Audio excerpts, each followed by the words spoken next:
Hey guys, Matt, IronTrap Garage, and today we're going to do another video on the Sweetheart Roadster. Promised you guys we'd be doing a bunch of work this winter, and we are getting started. So, last video I worked on getting the firewall flange all welded up, and then we put the firewall in, spot welded it or plug welded it in place, and then finally I dressed the edge by welding that round bar stock in.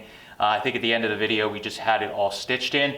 In between that video and this one, I fully welded everything, filed it, got it sanded pretty darn good, and it looks a lot better. It has a nice finished edge here, which I think looks kind of factory, and it gives us a little lip that we can actually put a little bit of a seal in there, much like it would have had, again, from the factory. So if we run a hood, we got the Cowl seal we can put on. So next up we're going to tackle in this video, because I'm just going to start working my way back on the car, is getting the original Model A cowl band fit to the car.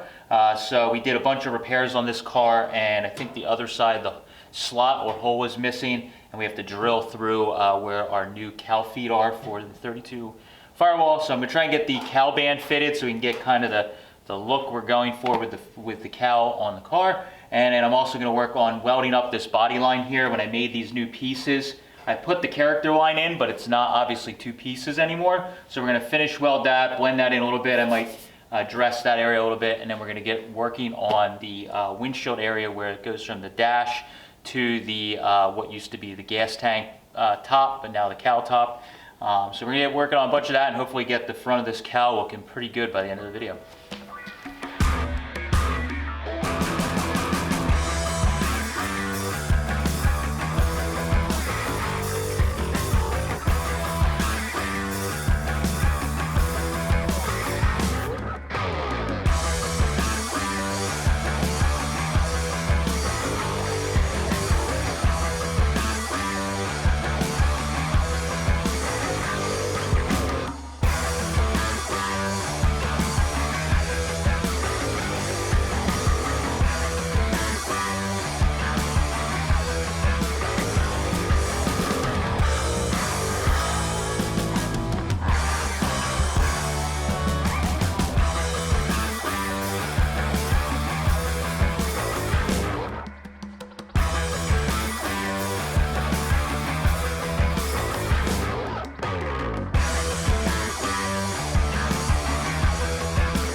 Alright, so got the cowl band all mounted up. The last shots you saw, I had to drill, there's like a slotted hole that goes at the bottom of the cowl. On this side, I just had to drill the hole through the cowl foot that I made. On this side, because we replaced like all this was all rotted out. I had welded a piece in, so we had to drill the hole in there. I got this pretty nice cowl band that we got in one of our adventures. It's an original one, which is nice stainless original. It just has a couple, like 2 little dents that can be worked out and polished, but I just hit it with some steel wool. I think it looks really, really good. And you can see I used that silicone bronze in those shots when I was welding. This is a really good use for this stuff. So I had an area that was like where the 2 panels met. I kind of shoved the rod in there to fill that, and then I was able to blend it in and use a sander and kind of get all that to blend in, and now the body line continues all the way through here and it all matches, which is pretty good. It's not perfect, but it is pretty darn good. This side, same thing, got that all blended in. It'll need probably a little bit more work, but it's pretty good for now. So now that I got all that done, next thing we're gonna do is I'm gonna pull the windshield frame off, and we have in here with the dash support for the rail, and then the gas tank top. We need to blend all that together. So I'm gonna be making a piece that's gonna weld into this, weld into that, and then that way when you look through the windshield, like right here, it'll be all finished off. So I'm gonna get this windshield frame removed and get to making pieces to finish out the cowl here.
All right, so after a bunch of work, we got the windshield frame mounted back up, and obviously the cowl band is on. I got that filler piece in. The filler piece needs some work. Happens a lot of times with these videos. We got most of the work done, but now we need to spend hours after this smoothing everything out, getting it looking a lot better. This area in here is actually an area I can't really get in with the hammer and dolly very good. So there's gonna have to be some body filler used or lead or something in there. But it is what it is. So the car's gonna get body filler or lead no matter what, so no big deal. But it looks really, really cool with this cowl band on and this little lip made, everything kind of connected. This looks very like factory, if you will. I'm gonna pat myself on the back. It looks pretty good. So now we can put a little seal in here. We had some people in the last video that were commenting about how I should have mounted the round bar stock with certain pliers and blah, blah, blah. Well, the reason I actually left this round bar stock proud so we couldn't make it totally level, so that we actually have a little valley here we can put a seal in. So if we ever put a hood on the car, we have an area that a seal can sit, and that's what we've accomplished here. And by adding the stainless Model A cowl band, again, it finishes it out and makes it look very much like stock. So not a big change visually, but a ton of work. I have a couple days of work into getting to this point. We probably have another day or two's worth of work getting the windshield to fit better, getting this filler panel to fit and look a little bit better, but we will work on that in between shooting the next video. So thank you guys for following along. Let me know what you think of the whole cowl treatment now that it's kind of got the final look, if you will, and down below in the comments. Thanks, guys. Catch you later.